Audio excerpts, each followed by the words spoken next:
75년간 한 지붕 두 가족 체제였다가 지금 경영권 분쟁이 일어난 기업 고려아연과 영풍입니다. 오늘 양사가 고려아연 유상증자 방식과 배당금 규모 등을 놓고 고려아연 주총에서 표대결을 펼친다고 하는데요.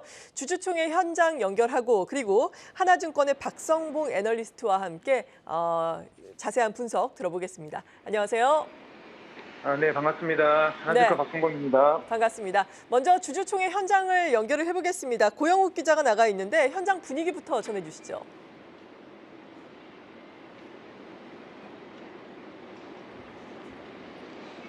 네, 저는 지금 고려아연 주주총회가 열리고 있는 서울시 강남구 영풍빌딩 앞에 나와 있습니다.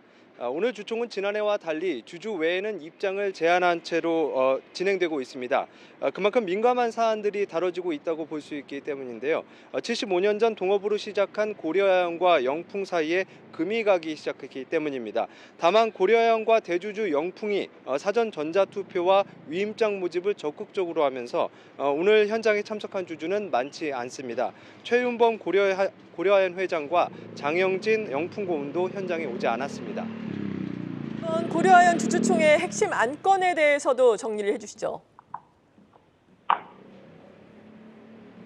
네, 핵심 안건은 배당금과 정관 변경입니다.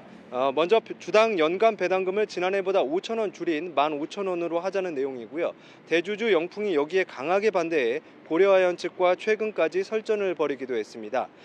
그도 그럴 것이 영풍은 고려아연으로부터 받는 배당금으로 적자를 메우는 상황입니다. 또 고려아연 주식을 사모아 지배력을 확대하는 데 쓰고 있기도 합니다. 정관 변경의 경우는 제3자 배정 유상증자 대상을 넓히는 내용인데요.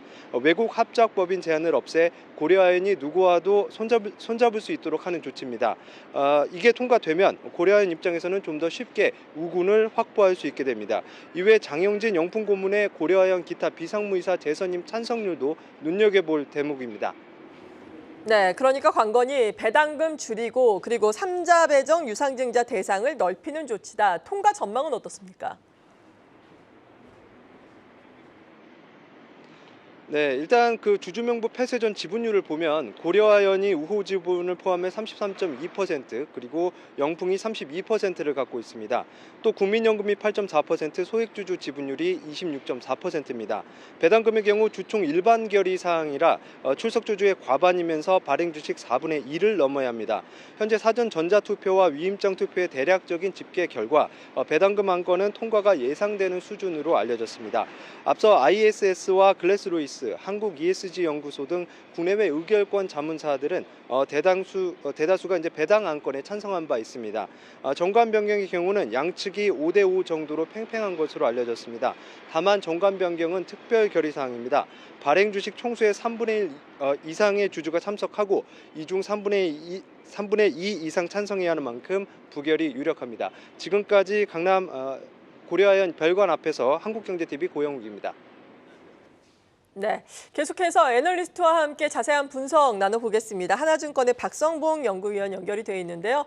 네, 앞서서 인사는 드렸죠. 아무래도 또 조심스러운 사안일 수밖에 없는데 관전 포인트 어떤 게 있다고 보십니까?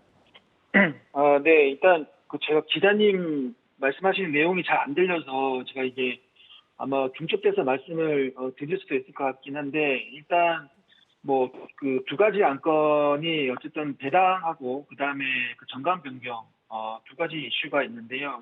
두 가지 안건의 주총 통과 여부에 대해서는 뭐 솔직히 제가 좀 말씀드리기는 어렵습니다만, 그래도 조금 추가해서 말씀을 드리면, 일단 배당은 작년 상반기 10,000원 배당을 중간 배당으로 10,000원을 했었고요. 그리고 기말에 이제 5,000원을 하겠다라는 건데, 재작년 같은 경우는 중간 배당으로 동일하게 10,000원을 했었고, 기말에 이제 10,000원을 했었는데, 결론적으로는 기말 배당이 이제 재작년 대비 10,000원에서 이제 5,000원으로 하향이 되는 거죠. 그래서 여기에 대해서 이제 영풍이 좀 이제 반대 의견을 표명을 했고요. 근데 저희가 그 주주 환원 금액이나 주주 환원율로 좀 살펴보면, 지난해 그 고려아연이 별도 순이익이 5,000원 후반 정도를 기록을 했습니다. 그러면 연간 배당 15,000원 기준으로는 배당 금액이 한 3,000억 초반 정도가 되기 때문에, 거기다가 고려아연이 지난해 11월 달에 자사주를 한 1,000억 가까이 매입해서 소각을 하겠다라고 발표를 했고요.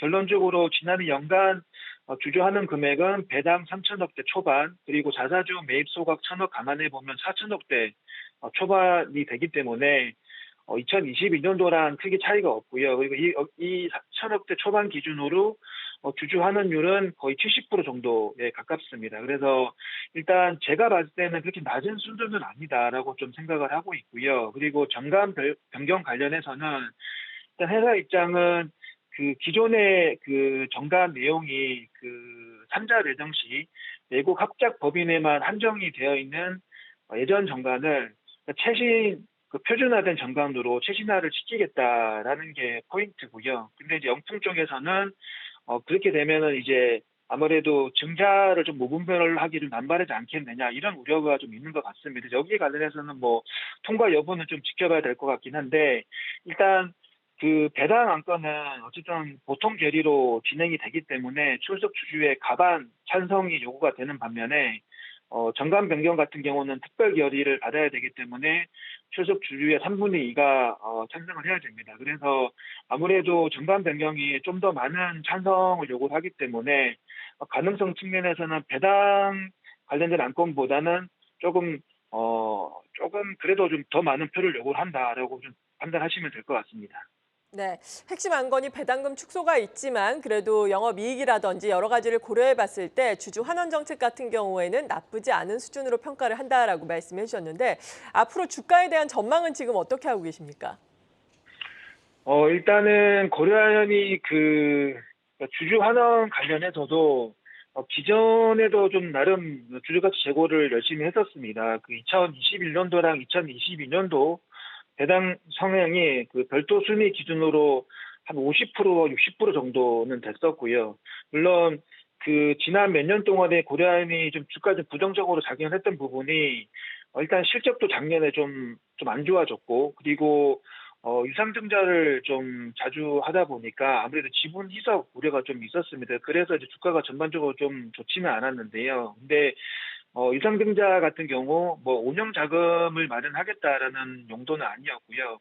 뭐 그 2차전지 소재라든지 이런 신사업 관련된 협력을 한다라든지 그리고 투자 관련된 재원 마련의 목적이 컸었습니다. 그리고 고려아연이 지난해 실적이 되게 안 좋았던 이유가 연초 대비 연말까지 그 3분기까지 이 회사 실적이 제일 중요한 이제 아연 가격이 많이 하락을 했었습니다. 그래서 수익성이 되게 안 좋아졌는데 아연 가격이 4분기 들어서는 어느 정도 좀 반등을 했고 물론 올해 들어서 추가적으로 또 올라가지는 못하고 있습니다만 3분기보다는 높은 수준이 여전히 유지가 되고 있고요. 그리고 고려아연이 이제 연초 그 아연을 포함한 주요 금속 판매량 가이던스를 제시를 하는데 올해 같은 경우도 일부 판매량에 대해서는 작년 대비 더 높은 수준으로 가이던스를 제시를 했고요. 그리고 저희는 올해 상반기보다는 하반기로 갈수록 아연 가격이 좀 더 올라갈 가능성을 좀 높게 보고 있기 때문에